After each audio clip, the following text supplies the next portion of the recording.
अस्सलाम वालेकुम, hello and welcome to sports room. मैं हूं आपका मेजबान नजीबुल हसनैन। नाजरीन, कल पाकिस्तान की मुनफरिद जूनियर लीग का आगाज हो रहा है और लाहौर में ये लीग खेली जाएगी। लीग में पाकिस्तान क्रिकेट बोर्ड ने तैयारियां पूरी मुकम्मल कर ली हैं। 6 टीमें हैं जो कि जोर आजमाएंगी और यंग सितारे जो हैं वो लहू गरमाएंगे। इंग्लैंड, अफगानिस्तान, वेस्ट इंडीज और श्रीलंका के खिलाड़ी भी इस लीग में जलवागर होंगे और बड़े नाम भी साथ जुड़ गए हैं। आप सब जानते हैं जो मेंटोर्स हैं, sir Viv Richard, Shahid Afridi, Imran Tahir, Colin Munro, Darren Sammy और शोएब मलिक के नाम भी साथ हैं इन यंग खिलाड़ियों के। इस पर हम बात करेंगे और ये कैसी लीग होगी इस हवाले से भी बात होगी।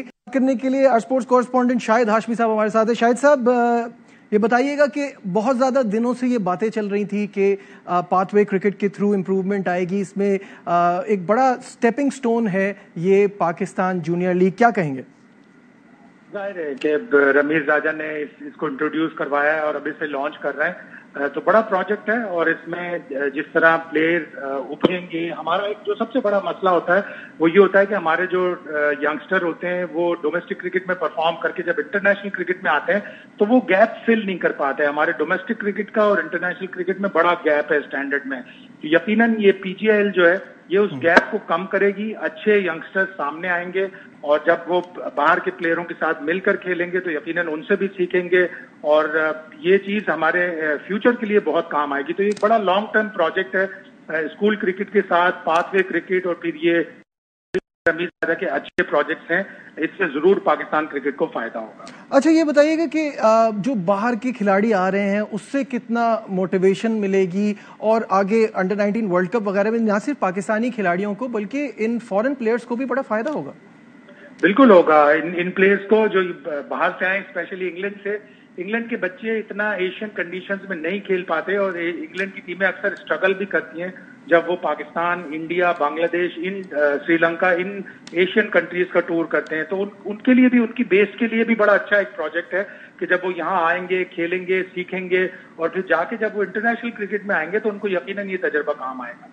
अच्छा, बात ये हो रही थी कि पहले फ्रेंचाइज की तरफ जाने का सोचा जा रहा था, फिर पीसीबी अपने ही बैनर के अंडर से ये लीग करा रहा है, तो इससे कितना फर्क पड़ेगा?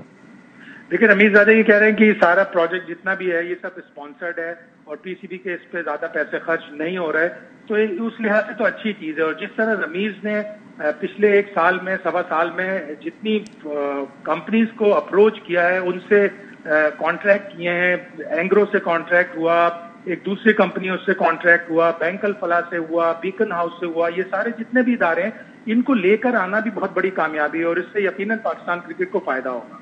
अच्छा, बहुत सारे एम्स एंड ऑब्जेक्टिव्स हैं, इन पर भी बात हो रही है। हासिल क्या नजर आता है आपको इससे हमारा है? देखिए, लॉन्ग टर्म प्रोजेक्ट्स हैं। लॉन्ग टर्म प्रोजेक्ट्स का मतलब है कम से कम अगले 3 साल के बाद इसके असरात आपको सामने नजर आएंगे। हमारे क्रिकेटर सीखेंगे। वो जो सबसे बड़ा सवाल है कि इंटरनेशनल क्रिकेट का और डोमेस्टिक क्रिकेट का जो गैप कम होगा वो सबसे जरूरी है और ये टारगेट उसी को करेंगे ये सारे प्रोजेक्ट्स। और हमारे क्रिकेटर्स जो नए आएंगे वो उस गैप को कम करने में अगर कामयाब होगा तो समझो कि हमें बहुत बड़ा फायदा हुआ इन सारे प्रोजेक्ट्स का। लेकिन साथ ही साथ पाकिस्तान क्रिकेट बोर्ड को भी और रमीज राजा को भी कुछ शॉर्ट टर्म गोल्स भी बनाने चाहिए, स्पेशली नेशनल टीम के हवाले से। गो के पाकिस्तान की टीम ने बड़ी अच्छी फाइट की इंग्लैंड के खिलाफ और 4-3 से हारे। और मैं इस बात को बिल्कुल भी इससे मुत्तफिक नहीं होता कि जो लोग कहते हैं कि बड़ी 1 साइडेड सीरीज हुई, क्या तैयारियां हैं, 0 तैयारियां, ऐसा नहीं है। पाकिस्तान की क्रिकेट टीम ने एक मैच में उन्हें बड़ा आउट क्लास भी किया था जब 10 विकेटों से हराया था। ठीक है, हम भी हारे, 67 रन से हम हारे। एक मैच हम 14.3 ओवर्स में हार गए, लेकिन हमने अच्छी खासी उनको फाइट दी है। और ऐसा नहीं है कि पाकिस्तान की टीम की तैयारी नहीं है, पाकिस्तान की टीम को कभी भी रूल आउट नहीं कर सकते। लेकिन वो शॉर्ट टर्म गोल्स भी रमीज को बनाने पड़ेंगे। Saqlain Mushtaq, Mohammad Yousuf, Pakistan coaching is beyond them. Saqlain Mushtaq जिस तरह की बातें करते हैं और जिस तरह वो नहीं मानने को तैयार होते कि हम 2-3 स्टेप नीचे हैं इंटरनेशनल टीमों के मुकाबले पर, तो हमें एक फॉरेन कोच चाहिए और वो रमीज को जल्दी तलाश करना पड़ेगा। ठीक है, फॉरेन कोचेस कम भी हैं और वो अब लीग होने की वजह से नहीं आते किसी नेशनल टीम की तरफ, उनको साल में इतने 2-3 लीग से ही पैसे मिल जाते हैं। लेकिन अभी भी कुछ कोचेस ऐसे हैं, हमने मिकी आर्थर को फारिग करके बहुत गलत किया क्योंकि वो पता चल रहा था, एक फर्क नजर आ रहा था टीम जिस डायरेक्शन में जा रही थी उस वक्त। खैर, कमिंग बैक टू पीजीएल और उस पे जो हमारे मेंटोर्स हैं उनका आपको रोल क्या दिखाई दे रहा है? क्योंकि 5 ऐसे हैं हैं जो कि ऑब्वियसली इस फॉर्म की क्रिकेट में अपना लोहा मनवा चुके हैं, और सर विव रिचर्ड्स की तो जितनी तारीफ की जाए कम है, क्योंकि वो ऑब्वियसली वो उस जमाने में इस तरह की क्रिकेट खेलते थे। शाहिद साहब आप साथ ही रहिएगा, इस वक्त हमें चेयरमैन क्रिकेट बोर्ड रमीज राजा ने ज्वाइन किया है। चेयरमैन साहब बहुत बहुत शुक्रिया हमें वक्त देने के लिए, glad to have you on the show. मुझे सबसे पहले ये बताइएगा, इट्स योर ब्रेन चाइल्ड, दुनिया में इस बारे में इस तरफ किसी ने अब तक सोचा नहीं था, आपका क्या इससे ऑब्जेक्टिव क्या है, ये फिलॉसफी क्या है पाकिस्तान जूनियर लीग के पीछे?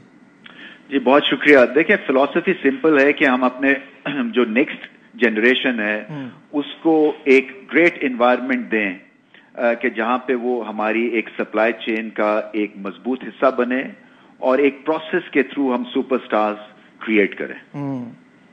अच्छा, ये मुझे बताइएगा कि इसमें फॉरेन प्लेयर्स के आने से एक बड़ा डिफरेंट टच आ रहा है। दुनिया में बड़े लेवल पे तो ये लीग्स होती हैं, बट छोटे लेवल पे होती नहीं है, उसमें यंग खिलाड़ी आ रहे हैं, तो ना सिर्फ हम अपने टैलेंट को प्रमोट कर रहे हैं बल्कि उनको भी मौका दे रहे हैं कि वो एक डिफिकल्ट या बल्कि डिफरेंट कंडीशन में आके खेलें।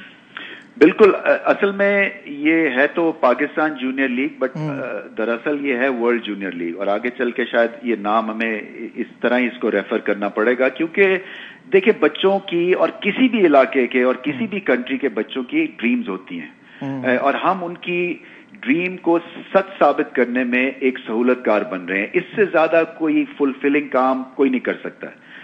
फिर उसके बाद हम एक करियर पाथवे क्रिएट कर रहे हैं एक यंग बच्चे के लिए कि जब उसकी 10 साल की उम्र हो तो वो क्रिकेट को अपना करियर बना सके, क्योंकि इसमें पैसा भी है, इसमें प्रोसेस भी है, इसमें बेस्ट ट्रेनर्स लेके आएंगे, बेस्ट मेंटर्स लेके आएंगे जो कि आगे चल के पूरी दुनिया क्रिकेट के स्टैंडर्ड को ऊपर लेके जाएगी। और खासतौर पे पाकिस्तान का इसका फायदा इसलिए है कि हमारे जो कप्तान हैं इन 6 डगआउट्स के, ये इंटरनेशनल डगआउट के कप्तान बन रहे हैं। सो इससे कॉन्फिडेंस आता है, पूरी कंट्री को कॉन्फिडेंस आता है उस बच्चे को खास तौर पे। फिर एक दूसरे के कल्चर को समझना, एक दूसरे के स्पोर्टिंग डीएनए हर एक मुल्क का मुख्तलिफ है, उसमें आप उससे कैसे आप फायदा उठा सकते हैं।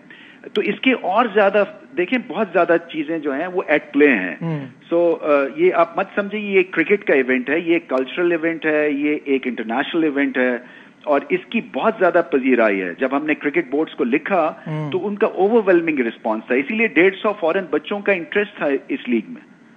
बिल्कुल। रमीज साहब, मैं यहाँ पे एक चीज ये जानना चाहूंगा, जब भी कोई आइडिया आता है तो उसके ऊपर कुछ लोग फेवर में होते हैं, कुछ अगेंस्ट होते हैं, कुछ क्रिटिक्स का ये मानना है कि अगर हम एक लोअर लेवल पे ये पहले कर लेते और फिर अगले साल से इसको इस बड़े लेवल पे लाते और फिर फॉरेन प्लेयर्स को बुलाते तो एक ट्राइड एंड टेस्टेड फॉर्मूला हम देख लेते।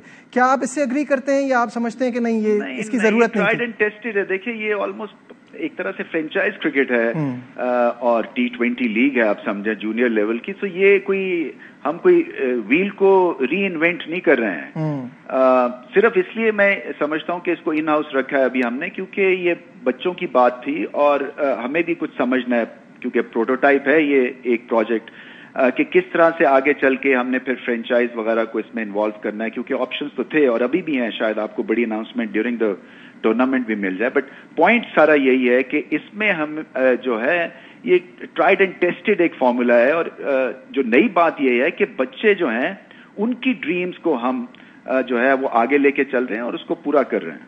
शाहिद हाशमी साहब भी हमारे साथ हैं और वो भी आपसे सवाल पूछना चाहेंगे। जी जी जी।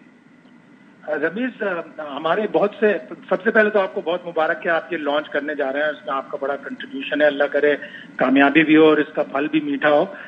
मैं ये पूछना चाहूंगा कि हमारी बहुत सी शॉर्टकमिंग्स में एक शॉर्टकमिंग ये भी है कि हमारे जब प्लेयर आते हैं डोमेस्टिक क्रिकेट के परफॉर्मर, वो इंटरनेशनल क्रिकेट में आके स्ट्रगल करते हैं, इसलिए कि डोमेस्टिक क्रिकेट का और इंटरनेशनल क्रिकेट का बड़ा गैप है। क्या आप समझते हैं पीजीएल से इस गैप को कम करने में मदद मिलेगी? जी बिल्कुल मिलेगी। फिर आप ये भी देखें ना कि अंडर 19 के वर्ल्ड कप्स भी होते हैं, फिर ये T20 जो लीग्स है और ये फॉर्मेट एक रियलिटी है, और ये बुरा फॉर्मेट हरगिज नहीं है। देखें पहले तो ये है कि जैसे मैंने कहा कि इंटरनेशनल डगआउट में कॉन्फिडेंस आता है, तो उससे आप सीखते भी हैं। फिर जो आइकॉन्स आए हैं, अब मतलब ऐसे विवियन रिचर्ड्स आ जाते हैं, जावेद मियांदाद या जितने भी बड़े आइकॉन्स हैं, उससे आपको क्या होता है, हौसला ही बढ़ता है ना, आप सीखते भी हैं। सो ये ट्रेन हम कर रहे हैं ताकि जो आपने गैप की बात की ना, शायद उसको हम क्लोज कर सकें, और फिर इससे जो है वो हमारी पूरी कंट्री की इज्जत होती है, क्योंकि हमने बहुत सारे लोगों को पीछे छोड़ दिया है और इसको कामयाब करेंगे इंशाल्लाह, क्योंकि इसमें वो जरासीम है कामयाबी के। इसमें जो मटेरियल है ना वो हम प्रोड्यूस करेंगे और आपको सरप्राइज करेंगे। देखें ये जो जितने भी 100 बच्चे हैं या पाकिस्तान के आई थिंक 60-70 बच्चे जो इन्वॉल्व हो रहे हैं, उसमें से अगर हमें 2 भी मिल जाते हैं या 3 भी कोई इस तरह का टैलेंट मिल जाता है तो ये लीग अपना काम पूरा कर गई। बिल्कुल ऐसा ही है। रमीज साहब, क्योंकि आप यहाँ हमारे साथ हैं, आपकी मौजूदगी का फायदा उठाते हुए थोड़ी सी बात हम पाकिस्तान टीम के भी हवाले से कर लें। जब आप चेयरमैन बने थे तो आपकी जो अग्रेसिव अप्रोच थी, आपका क्रिकेटिंग पास्ट, इसको लेके हम सब बहुत एक्साइटेड थे। अब जब हम देखते हैं कि टीम में ये बात होती है कि इंटेंट नजर नहीं आ रही और जो प्रॉब्लम्स हैं just before the world cup, आप क्या समझते हैं कि अब इस चीज को जस्टिफाई करना ठीक है कि ये टीम सही खेल रही है, ठीक खेल रही है? नहीं, ये टीम कैसे गलत खेल रही है? मिडिल ऑर्डर की जो प्रॉब्लम है और जो मिडिल ऑर्डर की देखें, पहले किस तरह से आप जज करते हैं एक टीम को? सक्सेस रेट देखते हैं, फिर उसके बाद देखते हैं जी कि आईसीसी इंटरनेशनल लेवल के ऊपर क्या स्टैंडिंग है, क्या रैंकिंग है। आपकी पहली दफा आईसीसी में 3 या 4 प्लेयर्स सारे अवार्ड्स उठा के ले गए। आपने बरसों के बाद, शायद मेरी लिविंग मेमोरी में तो कभी हमने इंडिया को नहीं हराया वर्ल्ड कप इवेंट्स में, वो भी एक तरह से आपने साइड पे कर दिया कि चलो जी वो तो आप आगे चलें। अच्छा जी आगे चलते हैं तो हम एशिया कप का फाइनल खेलते हैं, तो वो भी आपको पसंद नहीं आता है क्योंकि वहां पे आप हार गए। अच्छा, तो फिर तो इंडिया तो फाइनल भी नहीं खेला, तो उनको तो फांसी लगा देनी चाहिए थी। मगर ऐसा नहीं करती हैं कौमें, क्योंकि जब आपने देखा अभी बायलैटरल में 7 मैचों में जगह नहीं थी पांव रखने की, मतलब बेइंतहा इन्वेस्टेड है फैंस इस पाकिस्तान क्रिकेट टीम में।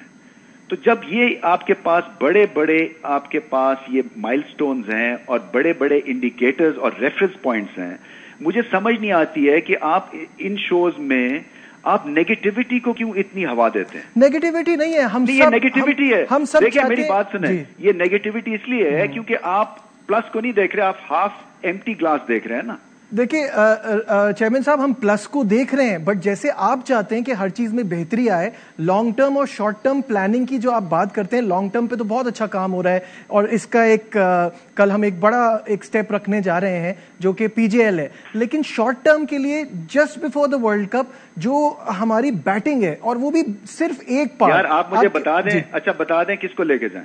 ये बड़ा अच्छा सवाल है, क्योंकि ये आपकी बात बिल्कुल ठीक है। काउंटर इसका यही है कि हमारे पास वो बैकअप भी रेडी नहीं है ना, कि हम ये बात करें कि इसकी जगह ये मुझे तो अभी 12 महीने हुए हैं ना, तो ये बैकअप तो ये पिछले 10 सालों से तैयार होने चाहिए। बिल्कुल तो इसीलिए जो पीजेएल है और 100 बेस्ट और जो बैंक अल्फा के साथ स्कूल क्रिकेट लॉन्च कर रहे हैं और बीकन हाउस से पढ़ाई करवा रहे हैं और बीआरबी से 30,000 रुपया महीना इनके स्टाइपेंड लगा रहा है, ये सारा अमल इसीलिए है कि जब नेक्स्ट टाइम कोई बड़ा इवेंट होगा तो मैं और आप इस बहस में नहीं उलझेंगे कि जी ना बैकअप है और ना आपका एग्जिस्टिंग लॉट इतना अच्छा है, क्योंकि आपके पास एक फैसिलिटी हम क्रिएट कर चुके होंगे। अच्छा, आपके क्रिकेटिंग एक्सपीरियंस से मुझे बताइएगा, ऑस्ट्रेलिया में हम अच्छा करेंगे? मुझे लगता है ये टीम में बहुत फर्क है, बिल्कुल करेंगे। ठीक है, बहुत बहुत शुक्रिया and wish you very best of luck for पीजेएल।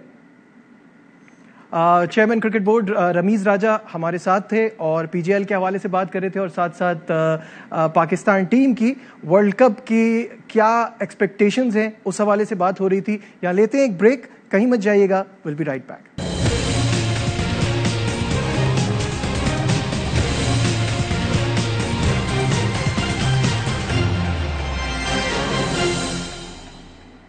Glad to have you back once again to Sports Room। और ब्रेक पे जाने से पहले हम पीजीएल के हवाले से बात कर रहे थे। अब मूविंग ऑन, जैसे कि आप जानते हैं कि पाकिस्तान टीम ट्राई सीरीज खेलने के लिए न्यूजीलैंड में मौजूद है। क्राइस्टचर्च में सारे मैचेस होंगे। पाकिस्तान टीम ने अपनी तैयारी भी शुरू कर दी है। Farmer fast bowler Abdul Rauf हमारे साथ हैं, उनसे बात करते हैं। रऊफ, अस्सलाम वालेकुम। जी वालेकुम। रऊफ, ट्राई सीरीज और इसमें पाकिस्तान की कारकर्दगी, क्या एक्सपेक्टेशंस हैं? देखिए, मेरा ख्याल है कि वर्ल्ड कप से पहले पाकिस्तान के पास एक अच्छी अपॉर्चुनिटी है और वो भी न्यूजीलैंड में, क्योंकि जो पिचेज है पाकिस्तान, ऑस्ट्रेलिया और न्यूजीलैंड की वो ऑलमोस्ट एक जैसी होती हैं। तो मेरा ख्याल है कि पाकिस्तान के पास एक गोल्डन अपॉर्चुनिटी है कि वो वर्ल्ड कप से पहले उन पिचेज का थोड़ा सा एक्सपीरियंस ले और जो थोड़े बहुत एक्सपेरिमेंट करना है वो भी वहां पर करके वर्ल्ड कप में वो अपनी बेहतर तैयारी से जा सकते हैं। मुझे ये बताइएगा कि अभी जो इंग्लैंड से हमने होम सीरीज खेली है, वैसे तो अगर आप देखते हैं तो 4-3 से वो जीते हैं, लेकिन क्या हमने वो तैयारी का मकसद उस सीरीज से हासिल किया है? देखिए, मेरा नहीं ख्याल कि हमने उस तरह एक्सपेरिमेंट किए जिस तरह की इंग्लैंड ने किए, क्योंकि 3-4 उनके प्लेयर्स नहीं आए थे और उसके बाद जो उनकी बेस स्ट्रेंथ थी उनको भी उन्होंने रेस्ट देकर जो उनकी थर्ड स्ट्रेंथ थी उनको चांसेस दिए और उनके पास एक अच्छा एक अपॉर्चुनिटी सामने आ गई कि वर्ल्ड कप के लिए तैयार कर सके। मगर पाकिस्तान टीम ने उस तरह कोई एक्सपेरिमेंट किए नहीं, क्योंकि जो उनके पास प्लेयर थे उन्होंने उन्हीं को ट्राई आउट किया और उनकी बार बार की फेलियर के बावजूद वो फिर उन्हीं को दोबारा चांसेस वगैरह देते रहे। तो मेरा ख्याल है कि उस तरह पाकिस्तान की तैयारी नहीं हुई। उसके अलावा जो पाकिस्तान के फास्ट बॉलर थे, शाहीन अफरीदी पहले इंजर्ड होकर बाहर हो चुकी हैं, उसके बाद जो आपके शाहनवाज दानी है वो स्ट्रगल करते नजर आए। नसीम शाह पहले एशिया कप में स्ट्रगल कर रहे थे और उसके बाद उनको वायरल इन्फेक्शन हो गया, वो नहीं खेल सके। तो मेरा ख्याल है कि उस तरीके से प्रिपरेशन पाकिस्तान की हुई नहीं जिस तरीके से होनी चाहिए थी। दूसरा ये कि हम अपनी बॉलिंग पे बड़ी बात करते हैं, 2 मैचेस में 200 प्लस उन्होंने कर दिया, एक मैच में वो 170 14 ओवर में बना गए, तो फिर बॉलिंग पे भी तो सवालात हैं। सारी बातें बैटिंग पे हम करते हैं, बॉलिंग पे की तरफ सोच नहीं रहे। देखिए, मेरा ख्याल है कि बॉलिंग में भी कॉम्बिनेशन बन नहीं रहा, क्योंकि शाहीन अफरीदी जो उनके प्रीमियर फास्ट बॉलर थे उनके रूल्ड आउट होने के बाद मेरा ख्याल पाकिस्तान अभी तक अपना कोई बेहतर कॉम्बिनेशन बना नहीं सका। उसके बाद नसीम शाह की इंजरी उसने बहुत ज्यादा कास्ट किया, वो जो उनको इन्फेक्शन हुआ उसकी वजह से वो नहीं खेल सके।